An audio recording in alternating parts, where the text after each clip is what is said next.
ऊंट खरीदने के लिए वो मार्केट में गया, बाजार में गया, उसने ऊंट जो है पसंद कर लिया, सौदा हो गया, पैसे दे दिए, ऊंट लेकर के अपने घर पर आ गया। उसका एक विश्वास पात्र नौकर था, उससे कहा कि भाई देख लो, लेके आ गया ऊंट। भरोसेमंद आदमी था, तो गया वो ऊंट के पास, जाकर के देखने लगा, उसको अच्छा लगा ऊंट, उसने काठी उतारी ऊंट की, तो उस काठी के नीचे उसे मखमली थैली मिली।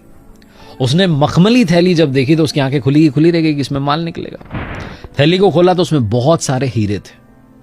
नौकर तो खुशी के मारे उछलने लग गया कि क्या बात है, सेठ जी ने तो कमाल ही कर दिया, ऊंट नहीं लाया, पता नहीं कितना सारा माल लेके आ गया। दौड़ के भागा अपने सेठ जी के पास, जाकर कहने लगा कि मालिक, आप सिर्फ ऊंट नहीं लाए हो, आप पता नहीं कितना सारा माल लाए हो। सेठ जी ने कहा क्या बात कर रहे हो?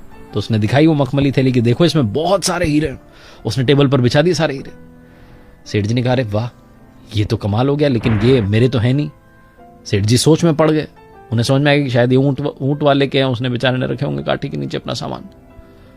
और नौकर जो था उसके दिमाग में चल रहा था कि सेठ जी क्या सोच रहे हैं। उसने कहा क्या सोच रहे हो मालिक?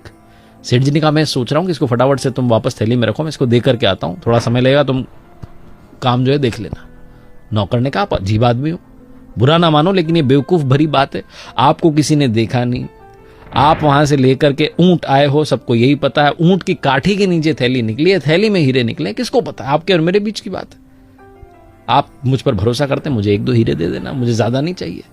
सेठ जी ने कहा नहीं, मैं वापस देकर आऊंगा जिसको।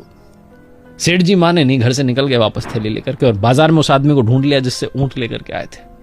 उससे कहा भाई साहब, आपकी मखमली थैली जो है उस काठी के नीचे, ऊंट की काठी के नीचे रखी थी, ये आप संभालो। वो आदमी बहुत देर से परेशान चल रहा था कि उसकी थैली नहीं मिल रही, तो उसने कहा क्या बात है, आपके पास थी और आप लौटाने आ गए, बहुत बड़ी बात है, आज के जमाने में कौन आता है? सेठ जी ने कहा बस आप रखो।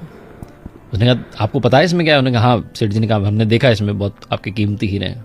वो आदमी बड़ा प्रसन्न हुआ कि देखो इतना ईमानदार आदमी सब कुछ लौटाने आ गया। तो उसने कहा आप रख लीजिए, आपको जो पसंद है इसमें से एक हीरा अपने लिए रख लीजिए।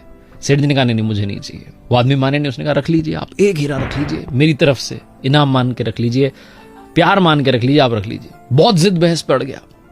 तो सेठ जी ने कहा मैंने पहले ही इसमें से 2 हीरे निकाल लिए। उस आदमी का गुस्सा बढ़ गया, उसने कहा अच्छा कलाकार निकले, पहले ही निकाल लिए। उसने फटाफट से थैली खोली, सारे हीरे गिनना शुरू किया, उसके सारे पूरे के पूरे थे।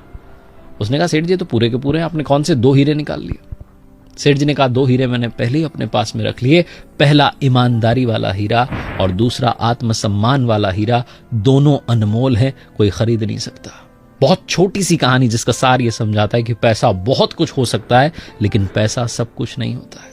लाइफ में ईमानदारी और आत्मसम्मान का रास्ता कभी भी मत छोड़ना, आपकी आत्मा प्रसन्न रहेगी, आप अंदर से खुश महसूस करेंगे। एक बार फिर से